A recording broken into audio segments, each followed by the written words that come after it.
Hey! Hi Abangers! It's me Gilbert. Welcome to my page. Last time pinag-usapan natin ang initial funding or magkano ba yung kailangang pera kapag mag-open ng account sa napili yung broker. So ngayon naman, ang pag-usapan natin saan nyo pwedeng kontakin yung napili yung broker kapag nagkameron ng malfunction or medyo down yung platform ni broker. So, syempre, kailangan nyo yung i-consider. So, bago kayo mamili or mag-open, maglagay ng pera, ang gawin nyo muna mag-inquire kayo sa mga napili nyong broker. So, paano?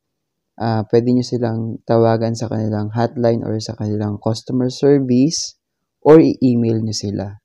Kahit wala pa kayong account, pwede nyo gawin para lang makapag-inquire kayo at ma-check nyo kung responsive ba or mabilis mag-response yung mga customer service nila. So, saan nyo yun makikita? So, for example, ulit, doon sa tatlo, kay COL Financial, kapag nagpunta kayo sa, dito sa site nila, kapag nasa homepage na kayo, makikita nyo sa pinakadulo, yan. Yun nasa ilalim, nakalagay po dyan yung customer service nila and email nila kung saan pwede kayo mag-inquire at magtanong. So, next naman kay First Metro Securities, doon din sa site nila, sa pinakababa, sa dulo, meron din po diyang contact number and email address. Diyan lang din kayo mag-i-inquire kung marami kayong gusto pang itanong sa kanila. And last, doon tayo kay 2Trade Asia.